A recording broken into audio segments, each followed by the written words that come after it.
Đóa hoa ngũ sắc đang bay vào bụng người phụ nữ đang sinh, thế là người phụ nữ hạ sinh song thai, hai vị công chúa cùng lúc chào đời nhưng lại mang vận mệnh khác nhau. Chị gái tên Thanh Quỳ từ nhỏ đã dịu dàng, lương thiện tài mạo song toàn nên được nhiều người mến mộ, còn em gái Dạ Đàm vì lúc sinh ra đã bị coi là điểm xấu. Từ nhỏ bị phụ thân nhốt vào lãnh cung còn muốn gả cô vào ma tộc. Chớp mắt đã 18 năm trôi qua, hai người bọn họ sắp phải xuất giá, trước khi thành thân Dạ Đàm cũng chẳng được gặp mặt phụ thân. Thế là cô bảo bạn thân giả thành phụ thân mình để xả cơn giận, nhưng không ngờ lại bị phụ thân nhìn thấy và mắng cô ấy một trận. Dạ Đàm từ nhỏ đã không có được tình thương của cha, lại nhìn thấy ông ấy đối xử với mình như thế, Dạ Đàm rất thất vọng. Cô ấy cãi lại cha mình, thì ra trong lòng ông ấy không hề quan tâm đến cô, cho đến khi xuất giá Dạ Đàm cũng không nhận được một chút tình thương của cha, còn nhốt cô ấy vào đại lao. Hai tỷ muội cùng xuất giá nhưng người chị lại được tổ chức tiệc cưới linh đình, còn người em thì bị nhốt trong nhà lao.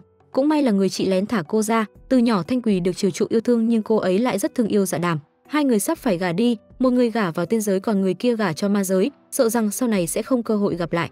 Thanh Quỳ than thở rằng tại sao mình lại không sinh ra ở gia đình bình thường, không thể quang minh chính đại bảo vệ Dạ Đàm. Bao nhiêu năm nay Dạ Đàm được Thanh Quỳ chăm sóc nên trong lòng cô vô cùng cảm kích. Cô ấy biết được tỷ tỷ thì không muốn gả vào tiên giới, vì thế quyết định thay đổi cho nhau. Còn Huyền Thương là chiến thần tiên giới, từ nhỏ đã bế quan tu luyện hơn 2000 năm, bởi vì tiên giới cần một chiến thần để phong ấn ma giới.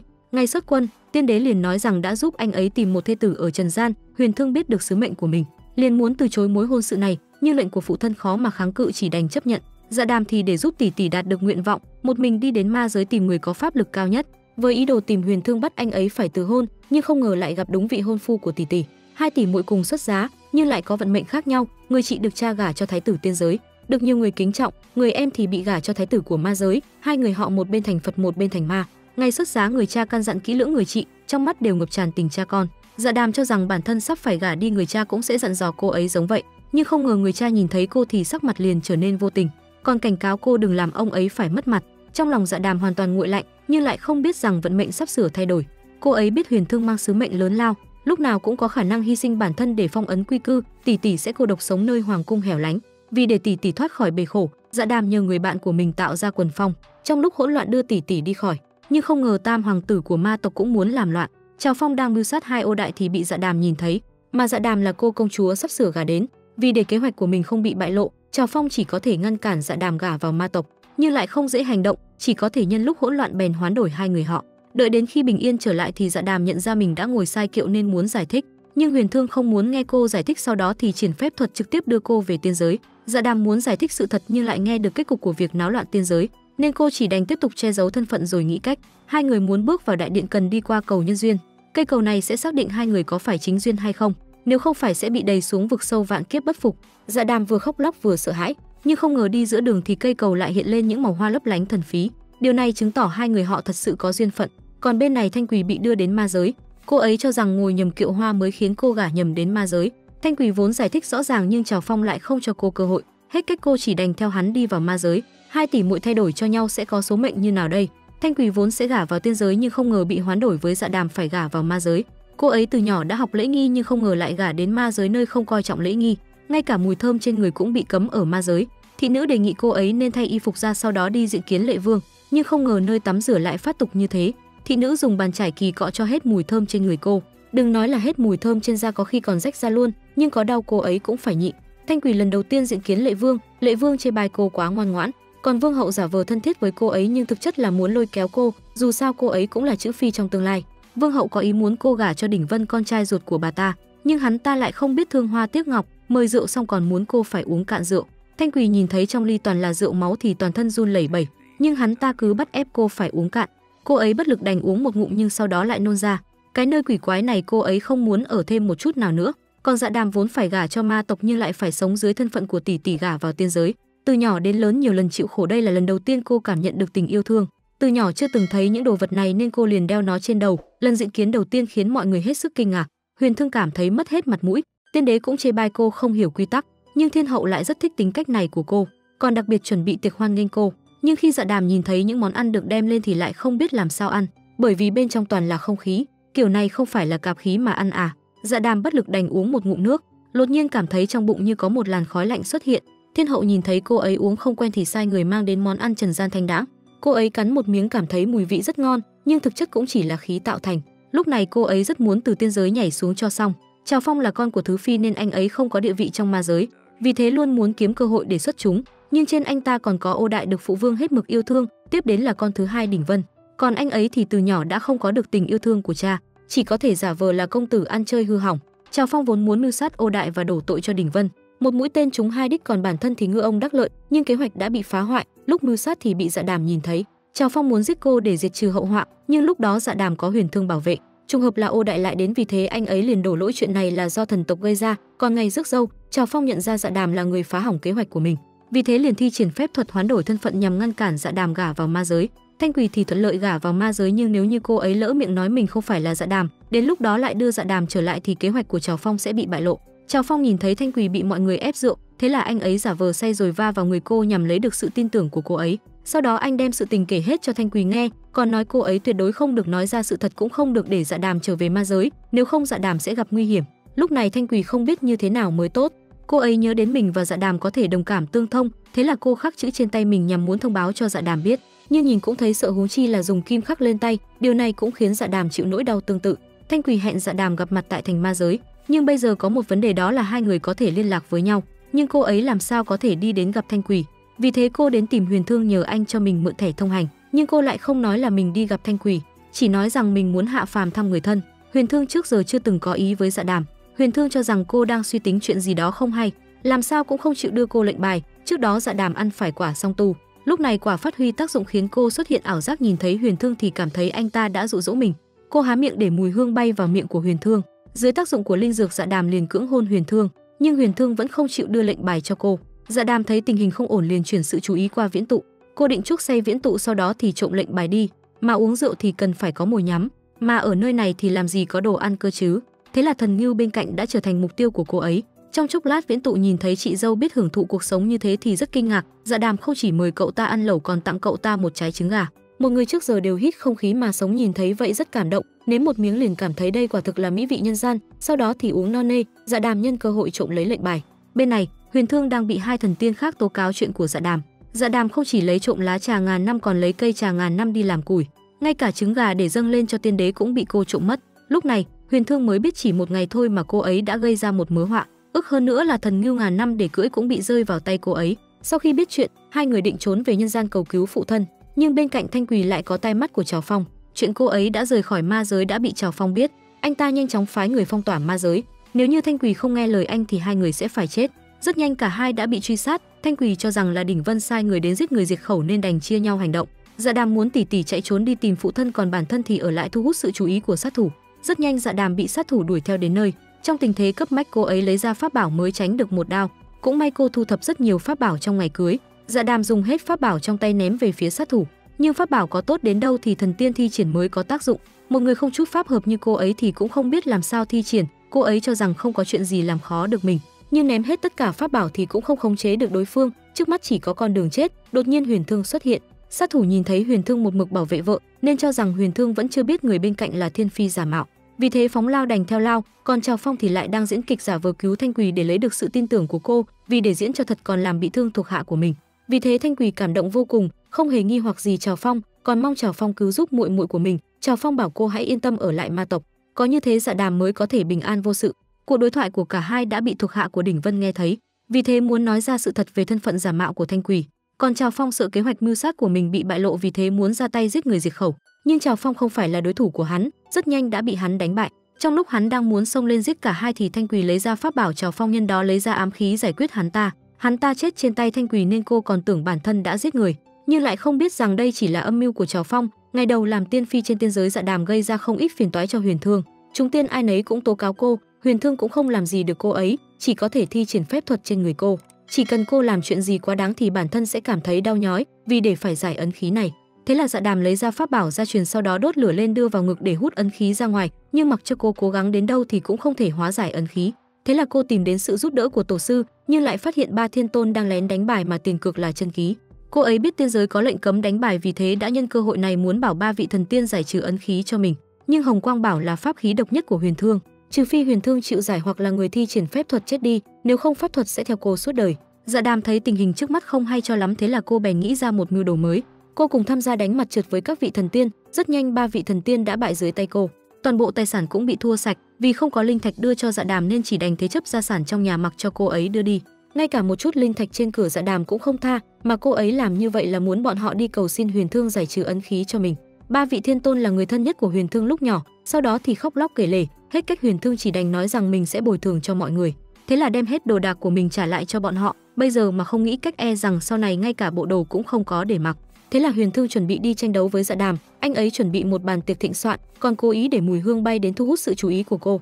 Cô ấy còn cho rằng Huyền Thương đặc biệt chuẩn bị cho mình, nhưng không ngờ tất cả món ăn đều có niêm phong giá. Vì để được ăn ngon, Dạ Đàm chỉ đành đem pháp bảo ra đổi, chỉ vài món ăn đã lấy lại hết pháp bảo đã mất. Sau đó Huyền Thương nhân cơ hội muốn cô đi thư viện học tập lễ nghi, nếu không sau này chỉ có chết đói. Hắn ta là tam điện hạ của ma tộc, chỉ vì mẫu hậu là thị nữ nên bị người khác coi thường, ngay cả phụ thân cũng không để mắt đến anh.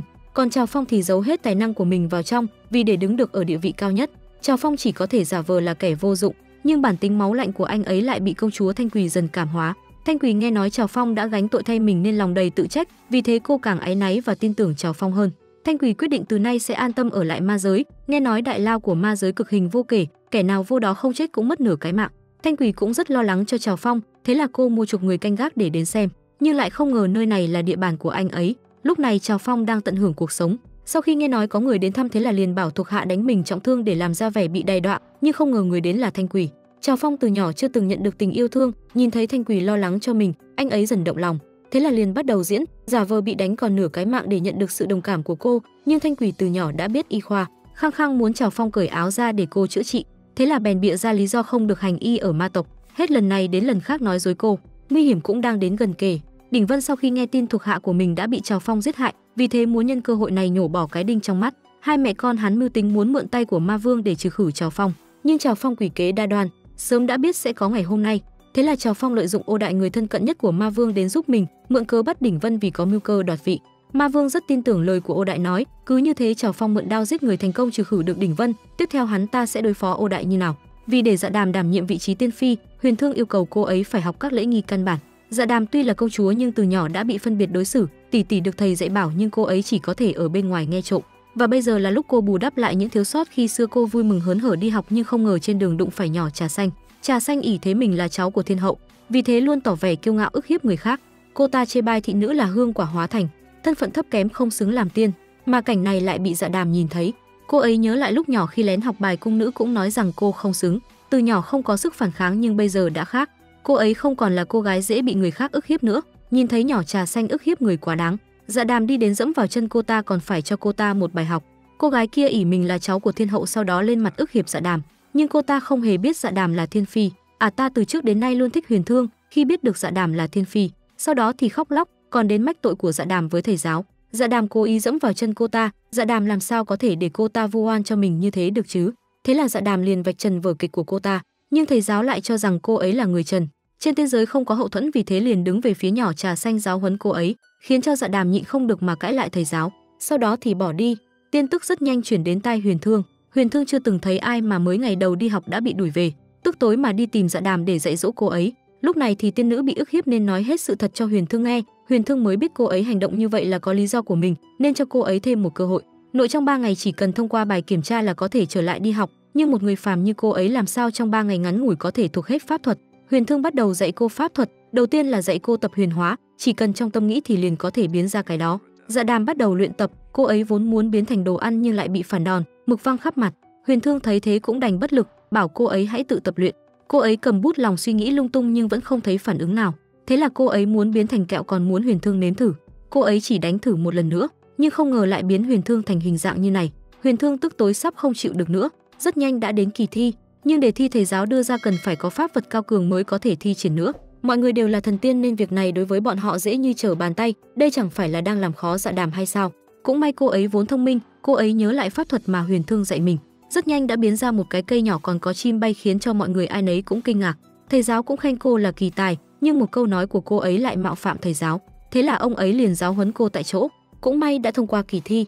Cô ấy nhớ đến lời hứa của Huyền Thương, nếu như cô thông qua bài kiểm tra thì anh ấy sẽ giải ấn khí trên người cô. Nhưng bây giờ Huyền Thương lật lọng, cho rằng Dạ Đàm tài nghệ vẫn chưa thông, vẫn chưa đạt tiêu chuẩn, một chưởng đánh bay cô ấy. Từ đó Huyền Thương nhiều lần gặp ác mộng, Dạ Đàm ngày nào cũng quấy rầy anh, khiến cho Huyền Thương gặp cô phải trốn chui trốn lùi.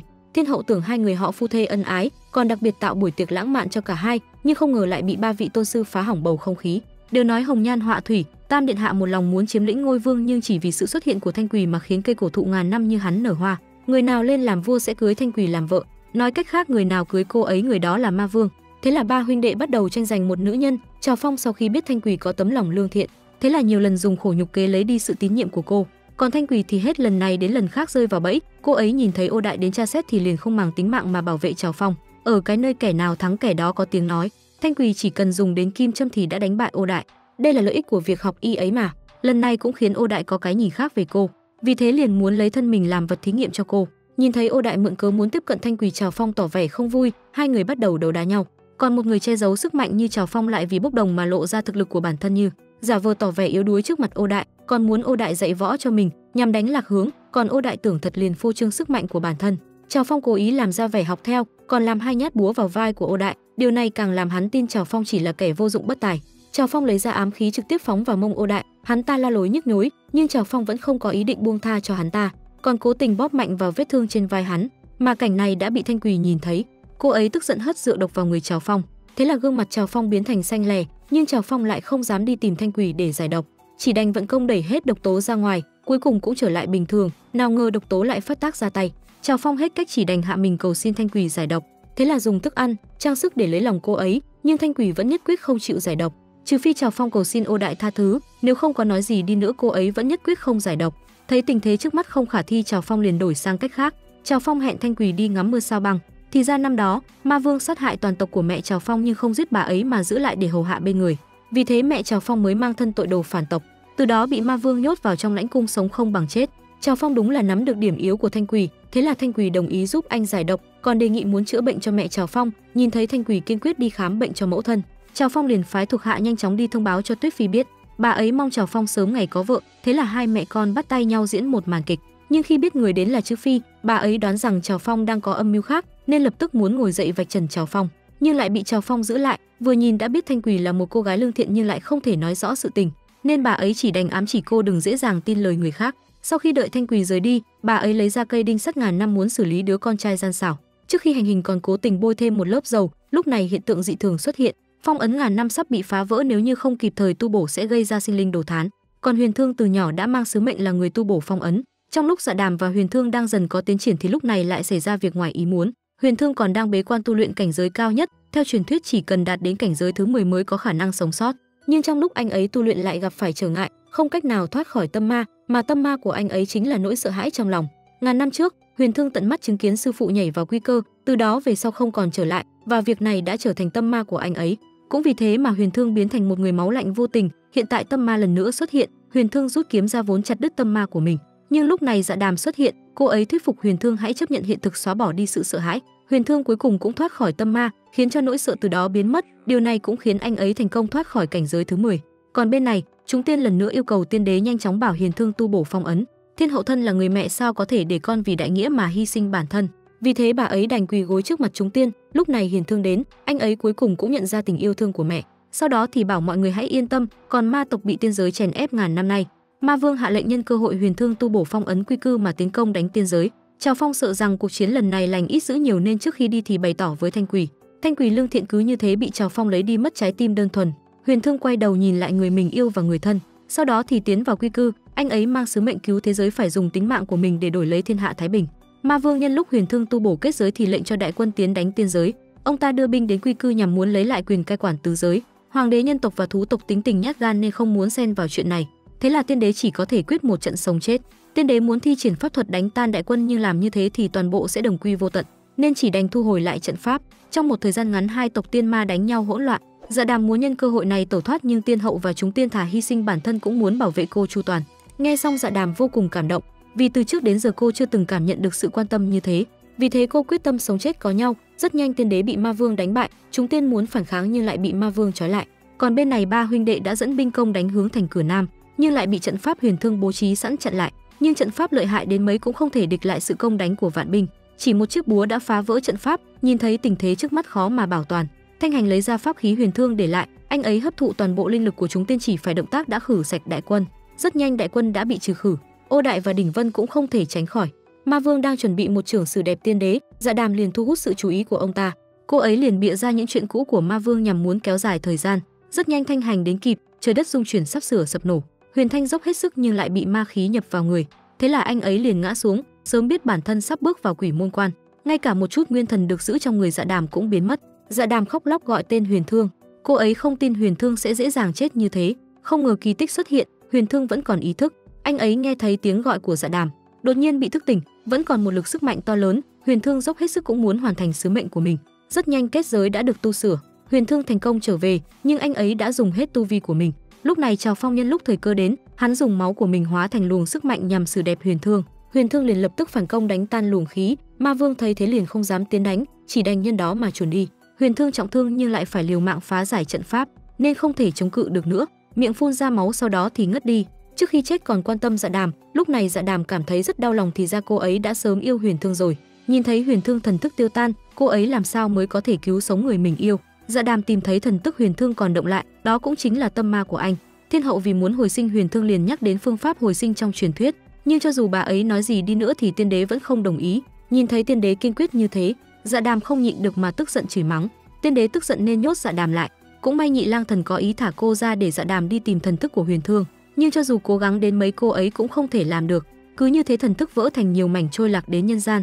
Chỉ cần tìm được 3 mảnh thần thức bị thất lạc ở nhân gian mới có thể hồi sinh Huyền Thương, nhưng với điều kiện là 3 thần thức hóa thành người phải yêu một mình Dạ Đàm. Chỉ có như thế Huyền Thương mới có thể trở về. Dạ Đàm đuổi theo thần thức đến trần gian. Mọi người nhìn thấy hình nhân tạc tượng Huyền Thương ở trần gian không nhịn được mà cười. Không lâu sau đó lại nghe nói nơi này có yêu ma hoành hành, vì thế bọn họ quyết định ở lại điều tra sự tình. Nào ngờ người này chính là thần thức Huyền Thương mà bọn họ cực khổ tìm kiếm lâu nay. Nhưng bộ dạng hiện giờ của anh ấy có chút sai, nhưng mà hơi ngầu lòi đó nha. Dạ Đàm muốn tiếp cận Huyền Thương nhưng lại bị anh ấy đuổi đi, bởi vì Huyền Thương bây giờ đã bị mất trí nhớ. Mấy ngày trước Huyền Thương bị lưu lạc đến trần gian thì gặp được một cậu bé, sau đó cả hai trở thành bạn tốt. Nhưng Huyền Thương là tạp niệm hóa thành nên đi đến đâu lửa đến đó. Vì thế đứa trẻ cũng bị anh hại chết. Người trong thôn cho rằng Huyền Thương là yêu quái phóng hỏa. Cho dù Huyền Thương có giải thích thế nào đi nữa thì người dân vẫn không nghe, mọi người lấy gậy muốn đánh anh ấy, vì thế Huyền Thương đành trốn vào trong giếng. Nhìn thấy có người tiếp cận mình nên Huyền Thương có chút sợ hãi, sợ rằng bản thân vốn sinh ra lửa sẽ làm hại người khác, nhưng Dạ Đàm lại bày tỏ muốn làm bạn với anh. Thế là Dạ Đàm mời Huyền Thương uống rượu, nhưng nào ngờ rượu đã bị người trong thôn bỏ thuốc. Huyền Thương hai mắt trợn to, tay ôm bụng, người dân thấy thế liền xông lên muốn đánh chết anh. Huyền Thương cho rằng Dạ Đàm cố ý hại chết mình, sợ hãi trốn vào một góc. Dạ Đàm bên ngoài chặn mọi người lại muốn bảo vệ Huyền Thương, nhưng Huyền Thương lại không hiểu tại sao cô ấy vừa muốn hại mình mà lại muốn bảo vệ mình. Nhưng người dân không nghe Dạ Đàm giải thích liền leo tường trèo vô muốn bắt Huyền Thương đi. Mọi người thấy ai tặng quà mà như này chưa? Thì ra đây là món quà mà Trào Phong muốn tặng Thanh Quỳ để bày tỏ sự cảm ơn. Từ sau khi hai tộc tranh đấu, ma giới thương vong rất lớn, mà hành y ở ma giới là phạm vào đại tội. Cho dù có bị thương cũng chỉ có thể tự mình cứu chữa. Trào Phong bảo thuộc hạ phong tỏa tin tức Thanh Quỳ biết y thuật lại, nhưng thuộc hạ rất nhanh đã lật mặt, giúp người là mong ước của Thanh Quỳ nên hắn ta cũng không thể ngăn cản. Vì thế càng ngày càng nhiều bệnh nhân đến tìm cô cứu chữa, y thuật của Thanh Quỳ cũng ngày được mọi người công nhận. Nhưng dù sao hành y ở ma giới là đại kỵ, vì thế Vương hậu nắm được điểm yếu của hai người, cuối cùng cũng tìm được cơ hội trừ khử Trào Phong. Rất nhanh Trào Phong và Thanh Quỳ đã bị bắt đi. Tiếp đến Vương hậu nhắc đến ân oán của ma tộc và tiên tộc. Đây cũng chính là điều ma vương canh cánh trong lòng, mà y thuật là do tiên giới tạo ra, vì thế ma giới mới ban hành lệnh cấm. Ma vương sau khi nghe lời châm chọc của bà ta, liền tức giận, hạ lệnh bắt hai người giải vào đại lao. Những người từng nhận được ơn cứu chữa của Thanh Quỳ ai nấy cũng nói giúp cô. Hành y vốn là chuyện tốt, không nên vì ân oán của hai tộc mà ảnh hưởng đến người vô tội. Nhận thấy việc hành y đều giúp ích cho mọi người nên ma vương đành đồng ý để Thanh Quỳ tiếp tục hành y, còn những điều này đều nằm trong kế hoạch của Trào Phong. Anh ấy muốn lợi dụng Thanh Quỳ để làm bàn đệm cho mình sau này. Trào Phong tâm cơ thâm sâu, nhưng chỉ có lần này là khác. Ô Đại từ sau chuyện đó đã một lòng tương tư Thanh Quỳ, nhưng Trào Phong và Thanh Quỳ sớm đã hẹn ước cả đời với nhau, làm sao có thể để Ô Đại hớt tay trên, nhưng lại phải giả vờ trước mặt Thanh Quỳ. Ô Đại thẳng thừng vạch trần anh. Lần đầu tiên Trào Phong tặng quà cho con gái nhưng lại bị Thanh Quỳ từ chối thẳng thừng.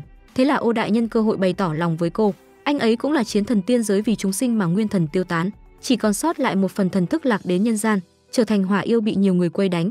Kiếp này là tạp niệm hóa thành, nhưng Huyền Thương vẫn thường yêu chúng sinh như trước. Đêm nào Huyền Thương cũng đi đến sau núi nằm hấp thụ ngọn lửa của ngọn núi này.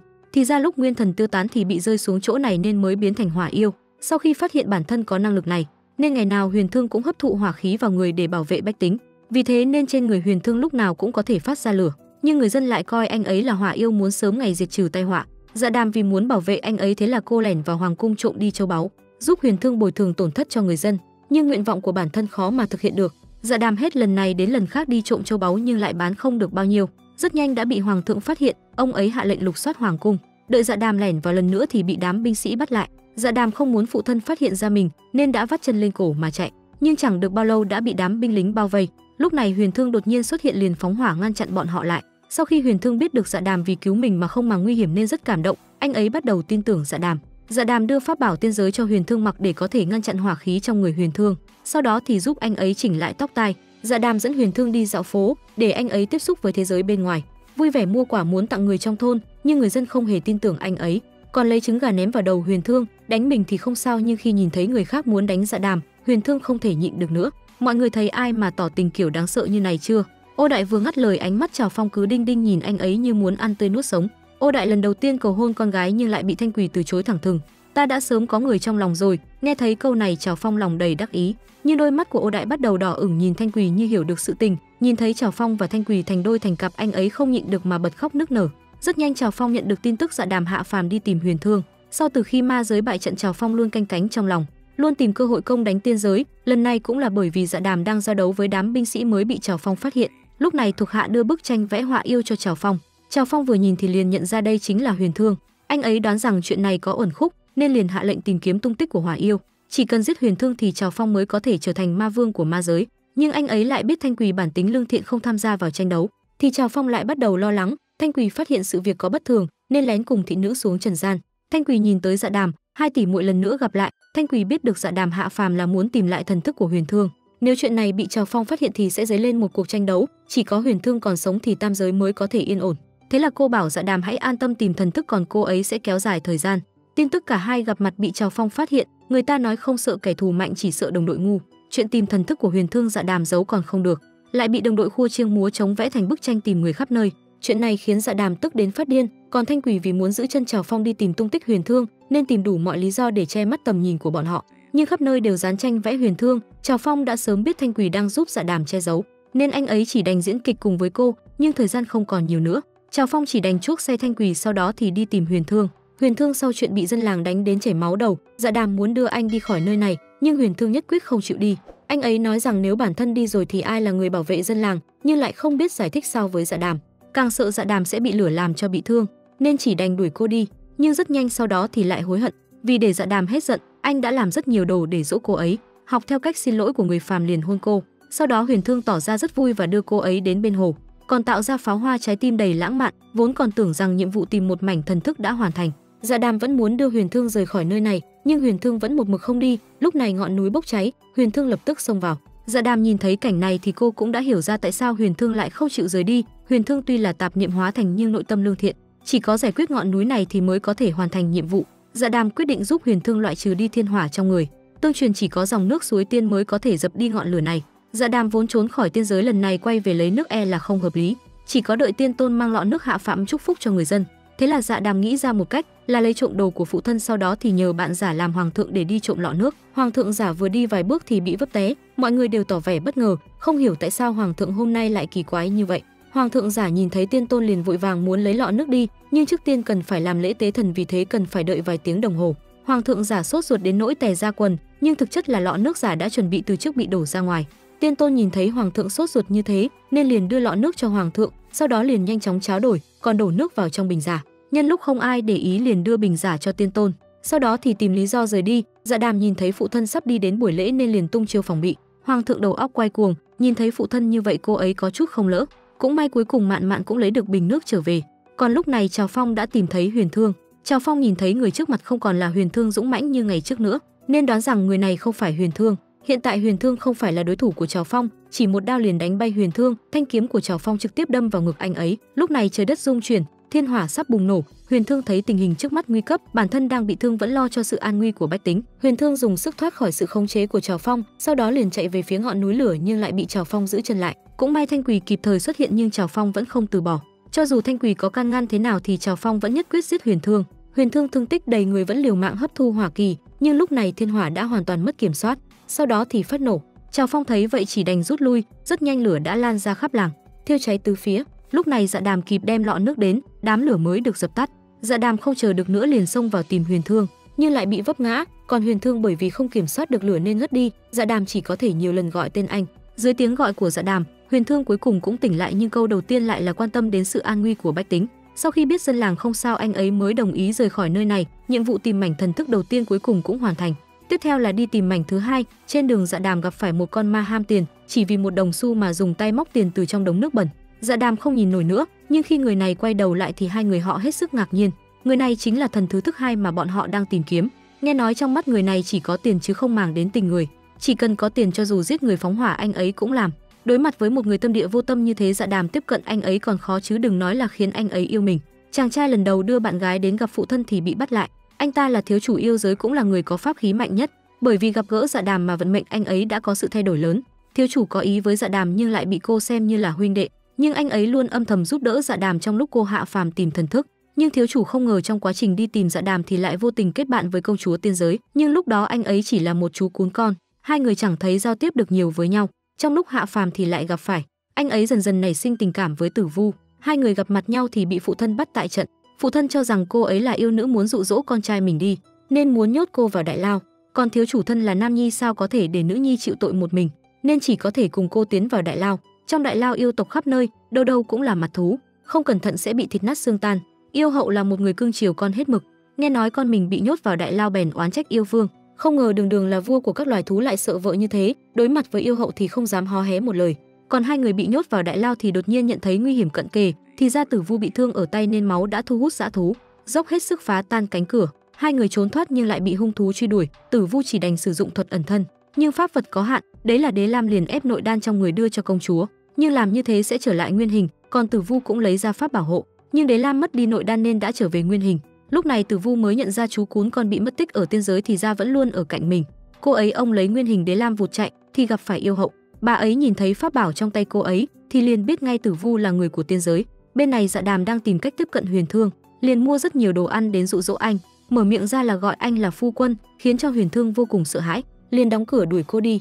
Nhưng Dạ Đàm vẫn không chịu bỏ cuộc, cô đã bày biện rất nhiều đồ ăn trước cửa nhưng vẫn bị từ chối. Thế là Dạ Đàm đành đi mua chuộc thuộc hạ của Huyền Thương. Dạ Đàm bắt đầu điều tra từ thói quen sinh hoạt của anh ấy, vô tình thì biết được Huyền Thương dựa vào bản lĩnh của mình mà mạo danh công lao, mà từ đó mới trở nên nhiều tiền như thế. Dạ Đàm nắm được thóp của Huyền Thương, muốn anh ấy phải yêu đương với mình, nhưng Huyền Thương cho rằng chuyện yêu đương rất tốn kém, hôn nhân còn phải giao quyền kinh tế, một người coi tiền như mạng sống giống như anh ấy sao có thể đồng ý, trừ khi Dạ Đàm còn nhiều tiền hơn mình. Dạ Đàm vì để chứng minh năng lực của mình nên muốn thử một phen, nào ngờ chuyện này còn khó hơn lên trời. Hết cách cô ấy liền lấy tổ ong bỏ vào trong túi, sau đó ném chúng vào đám người xấu. Không lâu sau bọn chúng đã bị ong chích đầy người. Lợi dụng thời cơ, Dạ Đàm mở máy bán thuốc, rất nhanh đã kiếm được rất nhiều tiền. Huyền Thương thấy vậy liền rất khâm phục khả năng kiếm tiền của cô. Huyền Thương liền nảy ra ý đồ xấu nhưng đã bị Dạ Đàm phát hiện. Dạ Đàm đưa Huyền Thương đi tham gia hôn lễ của người khác, để cho anh ấy có thể cảm nhận được sự đẹp đẽ của tình yêu. Nhưng không ngờ Huyền Thương thấy người khác nhận hoàn toàn là tiền, liền nghĩ đến một con đường kiếm tiền mới, sau đó thì cầu hôn Dạ Đàm. Dạ Đàm còn cho rằng chiêu thức của cô quả nhiên có tác dụng, vui vẻ mà đồng ý. Hai người mặc đồ cưới xong liền tiến hành hôn lễ. Sau khi hoàn thành nghi thức xong, sau đó thì đi đòi tiền cưới của thuộc hạ, còn muốn về nhà mẹ đẻ của Dạ Đàm để tổ chức hôn lễ tiện cho việc làm ăn. Lúc này Dạ Đàm mới hiểu ra ý đồ của Huyền Thương, thì ra Huyền Thương đồng ý kết hôn với cô là muốn nhận tiền cưới. Thanh Quỳ vì muốn bảo vệ chiến thần tiên giới chuyển thế, không màng sự phản đối của người yêu. Sau trận chiến đó, Trào Phong muốn tìm giết Huyền Thương lần nữa, nhưng lại bị Thanh Quỳ giải bùa nhằm kéo dài thời gian. Bất lực, Trào Phong chỉ có thể quay về tìm thuốc giải nhưng vẫn không từ bỏ, liền đi tìm tung tích của Huyền Thương khắp nơi. Thanh Quỳ cũng biết Trào Phong sẽ không dễ dàng bỏ qua cho Huyền Thương, chi bằng ra tay trước còn hơn là ngồi đợi chết. Thanh Quỳ cố ý dụ Trào Phong đến yêu tộc, sau đó bảo Đế Lam dùng pháp khí nhốt bọn họ lại. Trào Phong trăm kế ngàn kế không ngờ lại không bằng kế của vợ. Thanh Quỳ vốn không hề muốn làm tổn thương anh ấy, chỉ là muốn nhốt Trào Phong lại nơi này, đợi Huyền Thương trở về tiên vị, sau đó mới thả Trào Phong ra. Trào Phong bị tính kế liền cảm thấy rất tức giận. Thanh Quỳ nghe những lời Trào Phong nói lúc này liền cảm thấy rất đau lòng, vì thái bình của bách tính cô ấy không còn lựa chọn nào khác. Còn Dạ Đàm và Huyền Thương sau khi thành thân, rất nhanh đã bị Đỉnh Vân phát hiện, nhưng hắn ta vẫn không biết rằng người này chỉ là thần thức của Huyền Thương hóa thành. Dạ Đàm nhận thấy có sự nguy hiểm, liền bảo anh ấy phải cải trang thành Huyền Thương để hù dọa Đỉnh Vân, nhưng trong đầu Huyền Thương chỉ có tiền. Hết cách, Dạ Đàm liền đồng ý. Huyền Thương bắt đầu diễn ăn nói lung tung, Dạ Đàm bất lực liền rời đi. Mấy ngày liền không thấy bóng dáng Dạ Đàm đâu. Huyền Thương bắt đầu lo lắng, đi khắp nơi tìm cô ấy. Sau khi tìm thấy Dạ Đàm thì bản tính liền thay đổi, hào phóng mà mua một đống đồ cho cô. Từ lúc Đỉnh Vân phát hiện Huyền Thương ở yêu giới thì cảm thấy có gì đó không đúng, đường đường là chiến thần tiên giới tại sao lại xuất hiện ở đây. Rất nhanh hắn nắm được điểm yếu của Huyền Thương, muốn mượn cơ hội lần này trừ khử Huyền Thương, sau đó ngồi lên chức vị vương hậu cũng đến giúp sức. Sau khi xác nhận người trước mắt không phải là Huyền Thương thì bắt đầu hành động, sau đó còn đả thương Dạ Đàm. Tình thế trước mắt mọi người không phải là đối thủ của bọn chúng. Nhìn thấy vậy cả hai mẹ con đầy đắc ý. Đỉnh Vân đang muốn trừ khử Huyền Thương thì lúc này Trào Phong và Đế Lam đến kịp lúc. Trào Phong tìm cách giữ chân hai người bọn họ, còn Đế Lam thì nhân cơ hội đưa mọi người đi. Hai mẹ con họ sớm đã coi Trào Phong là cái gai trong mắt, vì Trào Phong là hòn đá cản đường khi hắn lên làm vua. Nhưng Trào Phong che giấu sức lực bao năm qua hôm nay cuối cùng cũng có cơ hội thể hiện. Vương hậu thấy mình không phải là đối thủ của Trào Phong, thế là liền lấy Tuyết Phi ra uy hiếp, nhưng dù sao Tuyết Phi cũng là người phụ nữ của Ma Vương, bà ta cũng sợ Ma Vương sẽ trách tội nên không dám giết mẹ con Trào Phong trước mặt mọi người. Mục đích của bà ta chỉ muốn Trào Phong bỏ quyền tranh đấu ngôi vương, bởi vì bà ta sớm biết Tuyết Phi là điểm yếu lớn nhất của Trào Phong ấy là dùng thuốc độc để bắt Trào Phong phải nghe lời. Trào Phong vì bảo vệ mẹ nên đành đồng ý, còn Dạ Đàm chúng phải độc hàn của Vương hậu thì hôn mê mấy ngày liền. Nếu như chìm đắm trong mộng cảnh lâu ngày thì cô sẽ không thể nào tỉnh lại được nữa. Nếu muốn cứu cô ấy buộc phải dùng hoàng kim vạn năm luyện thành kim hỏa làm thuốc dẫn. Một người yêu tiền như mạng sống như Huyền Thương vì để cứu mạng vợ mà lấy ra tất cả hoàng kim để chế thành thuốc dẫn. Đây là tài sản anh ấy dành dụm cả đời mới có được. Nhìn thấy tất cả tiền bị đốt trong biển lửa thì Huyền Thương mới hiểu ra rằng không có gì quan trọng bằng mạng sống của vợ. Vì uống thuốc độc mà Trào Phong sắp phải mất hết tất cả pháp lực, ngay cả thế lực nhiều năm cũng bị Vương hậu nắm giữ. Trào Phong biết rằng mình không có năng lực để bảo vệ Thanh Quỷ. Đúng lúc Dạ Đàm tìm thấy Thanh Quỷ, cô ấy nhìn thấy Trào Phong mới nhận ra rằng lúc trước hai người bị tráo đổi thân phận là bởi vì Trào Phong muốn che đậy âm mưu của mình. Trào Phong bị Dạ Đàm tố tại trận nhưng lại đúng như ý nguyện của anh. Lúc này Trào Phong lại nói muốn Thanh Quỷ tránh xa mình một chút. Anh ấy thừa nhận từ trước đến giờ Thanh Quỷ chỉ là con cờ của mình, kể cả khổ nhục kế lúc trước cũng chỉ là muốn nhận được sự tín nhiệm của cô. Thanh Quỷ nghe xong như bị đâm hàng ngàn hàng vạn mũi dao vào tim, thì ra lâu nay mình vẫn luôn bị lừa. Dạ Đàm liền muốn giết chết Trào Phong để trút giận cho tỷ tỷ, nhưng Thanh Quỷ vẫn không nhịn được mà can ngăn. Đối mặt với người lừa gạt tình cảm của mình, Thanh Quỷ chỉ có thể nói câu sau này đừng gặp lại. Trào Phong trong một đêm mất hết tình yêu lẫn sự nghiệp, tuy lòng rất đau nhưng vì bảo vệ người mình yêu nên chỉ có thể làm như vậy. Đối với tình thế như này, Trào Phong chỉ mong rằng Huyền Thương có thể sớm ngày bị bắt, chỉ có như thế Thanh Quỷ mới có thể tránh xa hiểm họa. Dạ Đàm nhìn thấy Thanh Quỷ đau lòng nên cô ấy rất muốn có thể nhanh tìm thấy người thứ ba, hồi sinh Huyền Thương báo thù cho tỷ tỷ. Rất nhanh đã tìm được thần thức thứ ba, người này có vẻ dễ tán đổ hơn hai người kia. Huyền Thương vừa gặp Dạ Đàm liền nói cô là người trong mộng mà anh tìm kiếm lâu nay. Nghe thấy vậy Dạ Đàm vui mừng cười như hoa, sau đó còn tặng cho Dạ Đàm vật định tình. Tình yêu này đến cũng nhanh thật, nhưng sau đó Dạ Đàm lại phát hiện chàng trai này là một tên háo sắc đang treo hoa gẹo bướm, thì bị Dạ Đàm bắt được. Những lời lúc này nói với cô gái kia giống y hệt những lời hôm qua nói với Dạ Đàm. Sau khi biết được sự thật, Dạ Đàm tức giận đá bay Huyền Thương, muốn tên háo sắc yêu mình e rằng khó hơn lên trời. Dạ Đàm làm sao mới có thể có được tình yêu chân thành của Huyền Thương đây? Thế là Dạ Đàm mua chuộc thầy bói, nói rằng Huyền Thương sẽ gặp kiếp nạn phong lưu, nếu như không dùng chân tình hóa giải e rằng sẽ rước họa vào thân. Hơn nữa còn nói người được định sẵn kiếp này đã xuất hiện rồi, người đó chính là Dạ Đàm. Chỉ có trân trọng người bên cạnh Huyền Thương mới có thể hóa giải kiếp nạn. Nhưng Huyền Thương vốn không tin những chuyện bói toán nhảm nhí, nhưng rất nhanh một đám cô nương kéo đến trước cửa tìm gặp. Bọn họ đều là con mồi lúc trước của tên háo sắc, bây giờ mới nhận ra bộ mặt thật của cha nam, không dạy dỗ hắn một trận thì sống phí đời. Thế là từng người một thay phiên nhau đánh hắn ta, còn đeo cho Huyền Thương một chiếc thắt lưng. Chỉ cần Huyền Thương động tình ái thì thắt lưng sẽ ngày càng thắt chặt đau đến không ngừng. Lúc này Huyền Thương mới thực sự tin vào lời của thầy bói nói. Bây giờ ngay cả Dạ Đàm Huyền Thương cũng không dám động vào, nhưng đây cũng là điều mà Dạ Đàm muốn. Chỉ cần bên cạnh Huyền Thương không còn người phụ nữ nào khác thì xác suất Huyền Thương yêu Dạ Đàm là rất cao. Vì để nhanh hoàn thành nhiệm vụ, Dạ Đàm bảo Đế Lam lấy pháp bảo ra, chỉ cần đeo vật này lên liền có thể nghe thấy tiếng lòng của đối phương. Mỗi ngày cô đều hầu cạnh bên Huyền Thương, cùng nhau làm những điều mà Huyền Thương thích.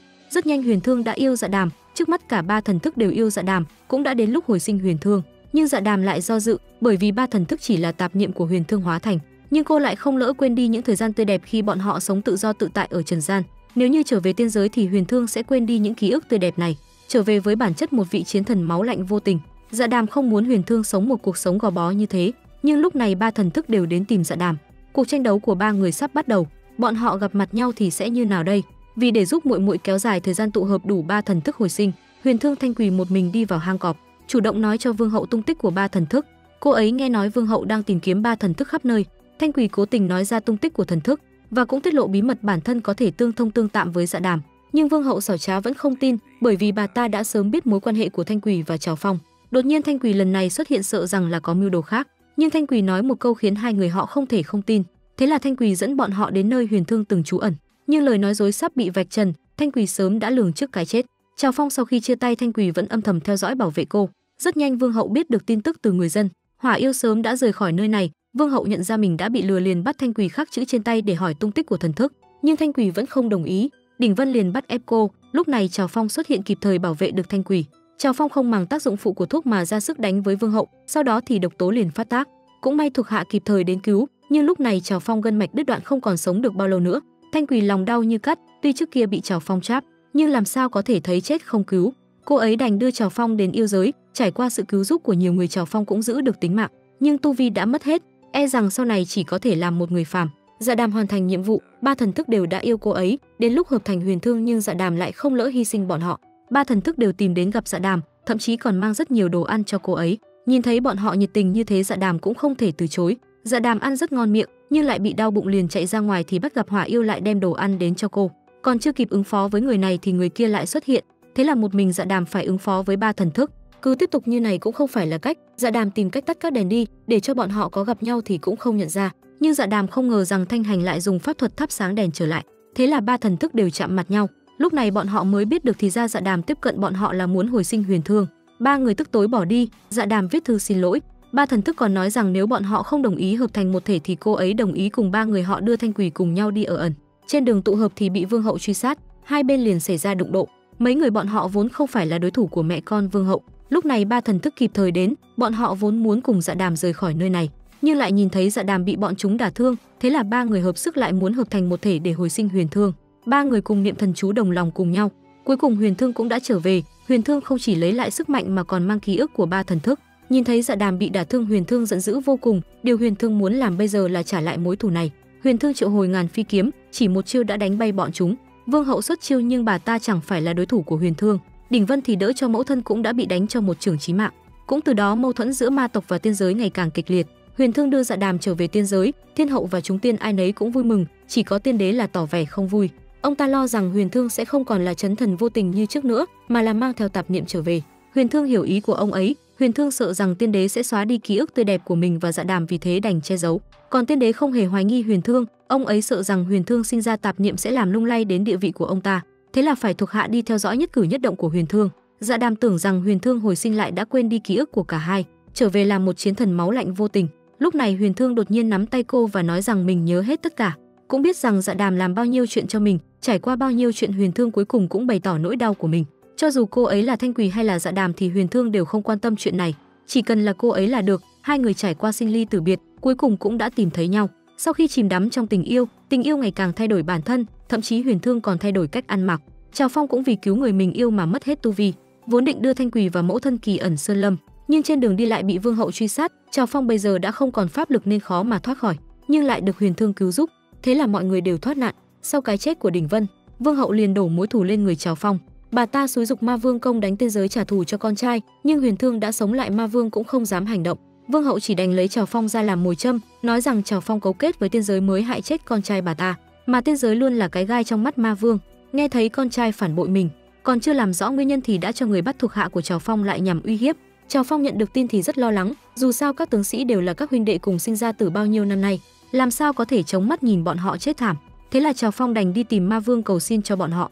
Vừa mới đến thì bị thuộc hạ của Đỉnh Vân đến báo thù, cũng may Ô Đại kịp thời xuất hiện, không ngờ Ma Vương nhìn thấy Trào Phong đến liền bóp cổ anh ấy. Lúc này Thanh Quỳ cũng đến, cô nói cho Ma Vương biết mẹ con Vương Hậu muốn hại mẹ con Trào Phong trước, nên vì thế huynh đệ mới tương tàn, chứ không phải bọn họ cấu kết với tiên giới hại chết Đỉnh Vân, mà người gián tiếp gây ra cái chết của Đỉnh Vân không ai khác chính là Ma Vương, bởi vì ông ấy đã ban lệnh người nào giết được chiến thần tiên giới người đó sẽ có được ngôi vị cao nhất của ma giới.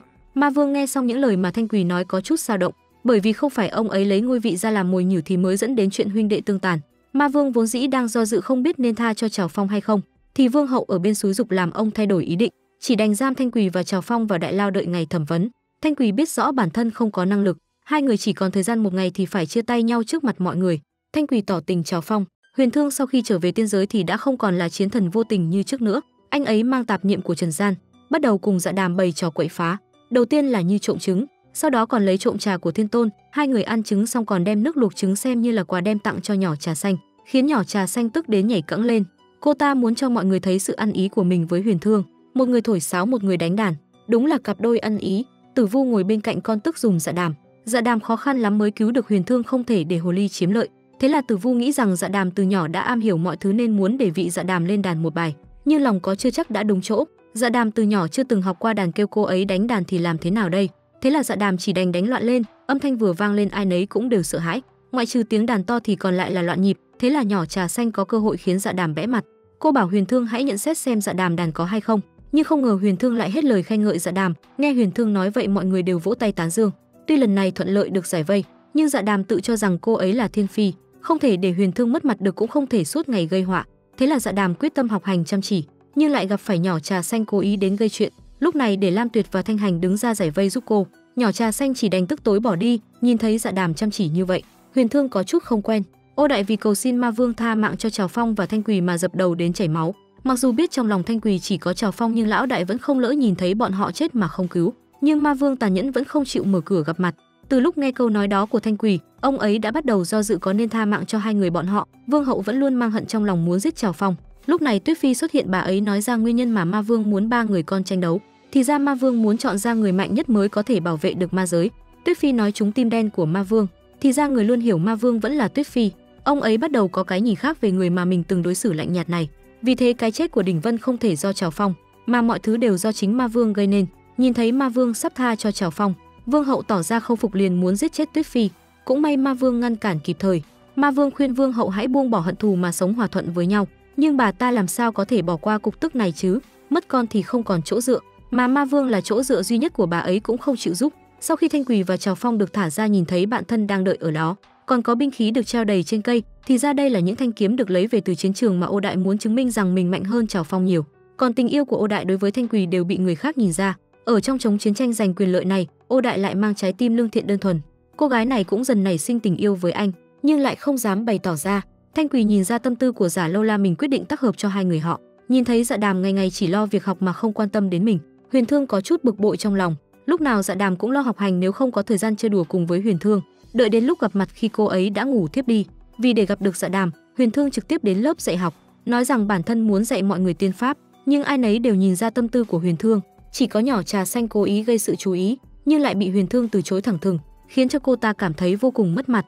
Dạ Đàm vì muốn nhanh chóng xứng đáng với ngôi vị tiên phi nên luôn chăm chỉ luyện công. Huyền Thương thấy thế thì vô cùng cảm động, quyết định dạy cho cô thuật phòng thân. Có lẽ đây cũng chính là thời khắc mà cả hai hạnh phúc nhất. Hai người dần hiểu rõ đối phương hơn, nhưng dù sao cả hai cũng chưa thành thân nên cũng đành tiết chế tình cảm lại. Dạ Đàm chuẩn bị trước phòng tân hôn, không chỉ tự tay thêu túi mà còn chuẩn bị quà. Ngày hôm sau, Huyền Thương vội vàng đến gặp Thiên Hậu muốn sớm ngày thành thân. Thiên Hậu nghe xong cảm thấy vui vô cùng, nhưng bọn họ vẫn chưa biết còn có điều kinh dị hơn vẫn chưa xảy ra.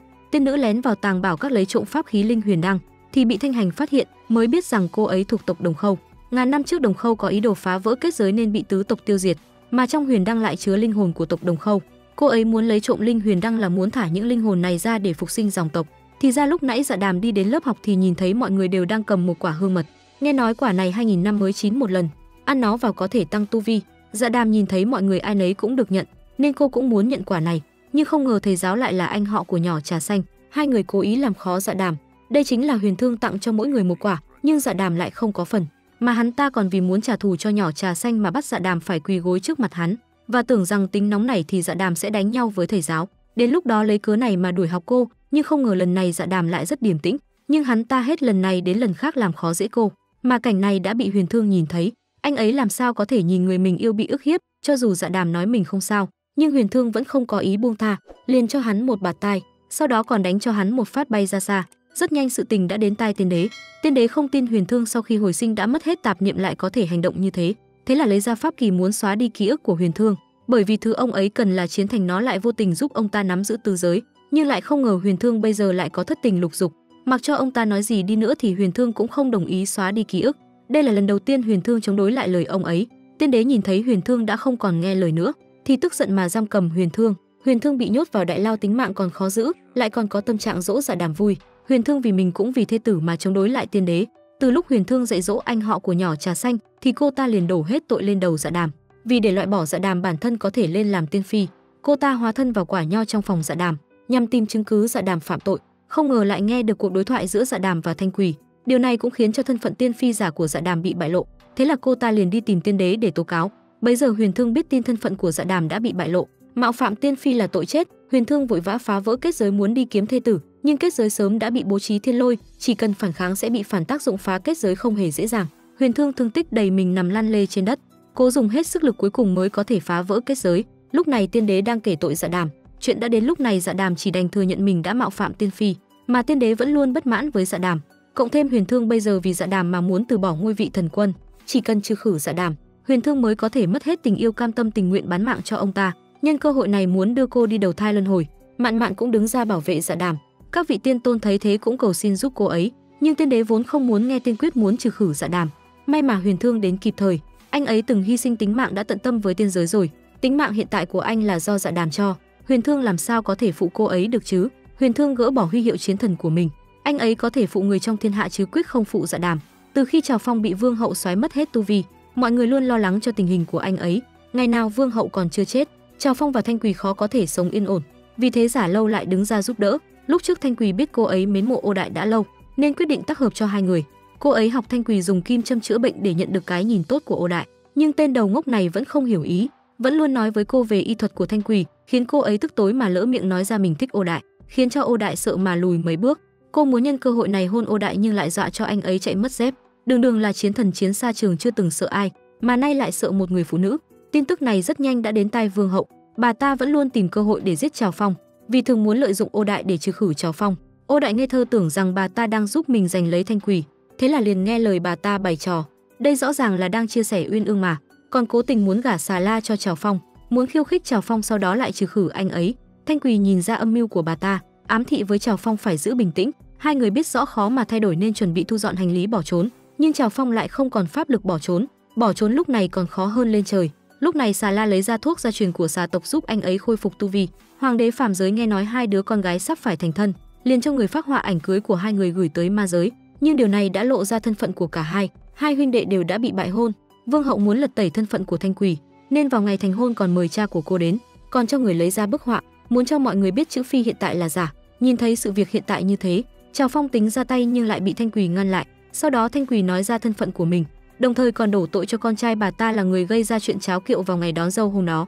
Bây giờ Đỉnh Vân chết không thể đối chứng, Vương hậu cũng không thể làm gì, không những không thể trừ khử được Trào Phong, mà còn khiến cho con trai gánh tổn mưu sát Ô Đại. Tuyết Phi còn nói bởi vì Trào Phong biết được chuyện này nên mẹ con Vương hậu mới đuổi cùng giết tận. Vương hậu tức giận ra tay nhưng lại bị Ô Đại cản. Ma Vương ra lệnh muốn giết chết Thanh Quỳ, nhưng trong lúc gay go thì Ô Đại đã ra tay cứu giúp, còn dùng tính mạng uy hiếp Ma Vương thả người. Sợ Ô Đại làm càn nên ông đã ra lệnh cho thả người ra. Sau đó hoàng đế mới biết Trào Phong mới là người cháo kiệu, mới dẫn đến sự việc như ngày hôm nay. Trong lòng rất tức giận mà muốn đánh Trào Phong. Trở về hoàng cung, Huyền Thương nhìn thấy căn phòng Dạ Đàm từng ở lại đơn sơ đến vậy, nên trong lòng có chút buồn. Huyền Thương muốn tìm hiểu tại sao hoàng đế lại phân biệt đối xử với hai người con gái như thế. Thì ra lúc Dạ Đàm sinh ra đã bị Khúc Sư phán cho tội sao chổi. Đại thần trong triều ai nấy cũng muốn lấy mạng cô, hoàng đế bất lực đành gả cô ấy vào ma giới mới có thể bảo vệ tính mạng Dạ Đàm. Nhưng đại thần trong triều vẫn cảm thấy không yên, còn có rất nhiều người muốn lấy mạng cô. Dạ Đàm đã biết được nỗi khổ tâm của phụ thân, nhưng cô khó mà chấp nhận. Dạ Đàm có chút không tin người cha ngược đãi mình 18 năm đều vì muốn bảo vệ cô. Cô ấy đến trước linh cữu của mẹ thì tìm thấy món quà sinh nhật mà năm nào cha cũng chuẩn bị cho cô, còn giống hệt quà của tỷ tỷ. Thì ra trong mắt ông ấy, cô ấy và tỷ tỷ đều quan trọng như nhau, chỉ là cách bày tỏ vì không giống nhau. Lúc này cô ấy đã hoàn toàn tha thứ cho người cha. Bây giờ ai nấy cũng đều có được hạnh phúc riêng của mình, mọi họ đều có một cuộc sống mới. Dạ Đàm vẫn luôn không ưa Trào Phong, vì thế nhân cơ hội này muốn dạy dỗ anh ấy một trận. Trào Phong vì để chứng minh mình có năng lực kiếm ra tiền nuôi gia đình, thế là bị Dạ Đàm dẫn đến phố buôn bán. Từ nhỏ chưa từng đi kiếm tiền, Trào Phong vất vả một ngày cũng kiếm không đủ tiền ăn cơm, về nhà còn bị Dạ Đàm nói mỉa. Bất lực Trào Phong nhờ đến sự giúp đỡ của Huyền Thương. Dù sao lúc trước Huyền Thương cũng từng trải qua chuyện kiếm cơm ăn này, Huyền Thương mới chỉ cho Trào Phong vài chiêu lúc trước Dạ Đàm khi còn ở nhân gian đã xài. Không ngờ đến tối Trào Phong vác một bao châu báu về. Dạ Đàm nhìn thấy vì rất nể phục, nhưng Thanh Quỳ bản tính lương thiện lại nổi giận, bởi khi cướp đồ của người khác là hành vi không trượng nghĩa, điều này có khác gì với mấy kẻ ác. Trào Phong nghe xong nhìn cảm thấy làm người sao mà khó quá đi, làm chồng còn khó hơn. Nhưng rất nhanh mọi người đến làm việc đến tìm bọn họ, theo bọn họ đến còn có tiên nữ Hồ Tuy, lúc trước càng lấy trộm pháp khí tiên giới, cô ta đến là muốn đem đến tai họa gì cho tiểu muội Dạ Đàm đây. Hôm nay là ngày thành hôn của cả hai, mọi người ai nấy đều đến chúc mừng, thì bất ngờ thuộc hạ của Đỉnh Vân đến báo thù, hai bên giao đấu kịch liệt, Dạ Đàm vì thế mà bị thương nặng. Mạn Mạn vì đỡ cho Dạ Đàm một chưởng cũng bị chém cho mất mạng. Hồ Ty dùng pháp khí để Dạ Đàm và Thanh Quỳ hợp thể mở ra sức mạnh. Sau đó thì thân phận của cả hai cũng dần được bại lộ. Thì ra cả hai là hoa linh được sinh ra từng gốc Tây địa mạch tử chi, một cây trắng một cây đen, nếu hoa linh hợp nhất sẽ đưa trời đất đưa về thời kỳ cổ xưa. Mà Hồ Ty lại muốn lợi dụng điều này để phục vụ cho tập Đồng Khâu. Bây giờ tin tức về thân thế của cả hai cũng đến tai tứ giới. Bọn họ đổ tội cho hoàng đế tại sao lại giấu giếm về thân phận của Dạ Đàm và Thanh Quỳ, nhưng mặc cho ông ấy giải thích thế nào thì bọn họ vẫn không hề tin. Thế là tiên đế đề nghị hủy bỏ hôn ước giữa hai tộc. Cả Huyền Thương và Trào Phong cũng đang rất lo lắng về chuyện này. Thanh Quỳ vẫn ngây thơ cho rằng nếu như đại khai sát giới thì bọn họ chẳng khác nào là khắc tinh của tứ giới, nhưng nếu không làm như vậy thì tứ giới cũng sẽ không tha cho bọn họ. Vì để bắt Dạ Đàm và Thanh Quỳ, tiên đế và ma vương đã bắt tay nhau bao vây phàm giới. Sau đó thì nhận được tin bọn họ đang ở tiên giới. Vì để bảo vệ Dạ Đàm, Huyền Thương đã chống đối lại tiên đế. Hiện tại tất cả mọi người không phải là đối thủ của hai người họ. chỉ một chiêu liền có thể đánh bại 3 người. Thì ra hôm nay Dạ Đàm đến là muốn giúp Hồ Ti lấy được linh đan tháp để thả hình hồn của Tập Đồng Khâu ra. Nào ngờ đã bị tiên đế chơi xỏ, rất nhanh mọi người đều rơi vào tay tiên đế. Bởi vì chỉ cần song hòa hợp nhất thì phong ấn sẽ bị mở, nhưng nếu một trong hai người họ chết đi thì sẽ không còn ảnh hưởng gì cả. Thế là vì bảo vệ mọi người, Thanh Quỳ chịu hy sinh bản thân, mặc cho mọi người ra sức ngăn cản, nhưng Thanh Quỳ vẫn quyết tâm chết để đổi lại con đường sống cho mọi người. Ma Vương cũng đã đồng ý điều kiện này. Cô từ từ nhặt kiếm lên đưa vào cổ, trước khi chết còn nhìn Trào Phong lần cuối. Tinh khí dần dần bay ra, Thanh Quỳ hóa thành tro bụi. Sau đả kích này, Dạ Đàm hắc hóa trở nên mạnh mẽ hơn. Điều trước tiên là cô định tìm Ma Vương trả thù cho tỷ tỷ, cầu xin dù sao Ma Vương cũng là cha của Trào Phong, nên tha cho anh ấy một mạng. Nhưng Ma Vương lại nói bản thân chưa từng có tình cảm với mẹ con Tuyết Phi. Dạ Đàm thấy thế liền một chiêu đưa ông ấy về đâu thì không biết. Còn Huyền Thương từ đó trở đi đã bị tiên đế xóa hết ký ức liên quan đến Dạ Đàm. Còn bên này, sau khi Ma Vương chết, quyền hành nằm trong tay Dạ Đàm, mà Dạ Đàm muốn công đánh tiên giới thì buộc phải mượn binh lực của ma giới, nhưng vấp phải sự phản đối của mọi người. Ô Đại sau khi nghe tiên cha bị sát hại liền muốn lập tức báo thù, nhưng đã bị Dạ Đàm cản lại, vì nể ân tình hắn từng đối xử tốt với Thanh Quỳ ở ma giới, nên Dạ Đàm đã tha cho một mạng. Sau khi nghe tin Dạ Đàm muốn tìm mình báo thù, tiên đế liền lập ra một kế hoạch mới nhằm trừ khử cô. Thế là ông ta đến tìm Huyền Thương, muốn lợi dụng anh mất trí nhớ mà trừ khử Dạ Đàm. Dạ Đàm nghe tin Huyền Thương đến tìm mình thì rất vui mừng, nhưng không ngờ người trước mặt cô lại là Huyền Thương của ngày đầu gặp mặt máu lạnh vô tình. Mặc cho Dạ Đàm cố giải thích thế nào thì Nguyên Thương vẫn không nhớ ra cô. Huyền Thương dùng pháp trận nhốt Dạ Đàm lại, nhưng không ngờ sớm bị Dạ Đàm phá hủy. Thì ra lúc trước Huyền Thương từng dạy cô cách phá giải. Sau đó Huyền Thương rút kiếm định giết cô, nhưng vẫn không cách nào xuống tay được. Rất nhanh Dạ Đàm đã đến tìm tiên đế báo thù. Huyền Thương sau đó xuất hiện. Tiên đế vốn tưởng rằng Huyền Thương đến kiếm mình, nhưng thực chất Huyền Thương là đến giúp Dạ Đàm. Thì ra Huyền Thương đã sớm khôi phục lại trí nhớ, nhớ lại những ngày tháng mình và Dạ Đàm ở bên nhau.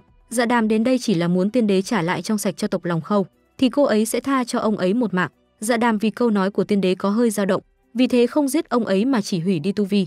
Cô Vi vì vẫn không thể buông bỏ được thù hận, cô ta liền nhân lúc Dạ Đàm không chú ý, một đao đâm sau lưng Dạ Đàm. Cô ta còn lấy trộm bình hoa khiến thế giới rơi vào hỗn độn, sau đó cả hai liền rơi vào hố đen quy cư. Mặc cho Dạ Đàm khuyên ngăn cỡ nào đi nữa, cô ta vẫn không chịu quay đầu. Thì ra Dạ Đàm và Thanh Quỳ vốn không phải là hoa diệt thế, mà địa mạch tử chi không phải là nơi độc nhiệm của tiên giới, mà sứ mệnh của Thanh Quỳ và Dạ Đàm không phải là làm cho thế giới diệt vong, mà là để dẹp yên quy khư. Mọi người cùng nhau hợp lực phong ấn quy cư. Huyền Thương xông vào nguy hiểm cứu lấy Dạ Đàm, nhưng Dạ Đàm không chịu đi, thế là Dạ Đàm đẩy Huyền Thương ra xa, còn mình ở lại. Bởi vì chỉ cần linh hoa của cả hai hợp thành một thì mới có thể phát huy sức lực của địa mạch tử chi, hoàn toàn chia lìa hỗn độn. Trước khi chết còn an ủi Huyền Thương kiếp sau sẽ đến tìm anh. Nói xong Dạ Đàm tan biến, cứ ngỡ mọi chuyện sẽ như vậy mà kết thúc thì đột nhiên song hoa hồi sinh, hai bông hoa một xanh một đỏ bay lơ lửng trên không trung. Ai nấy cũng đều hết sức ngạc nhiên, song hoa sau khi hồi sinh cần sống ở nơi tinh khiết nhất, vậy nên muốn song hoa sống thì các bạn hãy trồng thật nhiều hoa nhé. Bộ phim tới đây cũng đã kết thúc. Cảm ơn các bạn đã cùng mình theo dõi xuyên suốt bộ phim. Hẹn các bạn ở các bộ tiếp theo nhé. Giờ thì xin chào và hẹn gặp lại, bye bye. Tập hôm nay đến đây là hết mất rồi. Cảm ơn các bạn đã theo dõi. Còn giờ thì xin chào và hẹn gặp lại.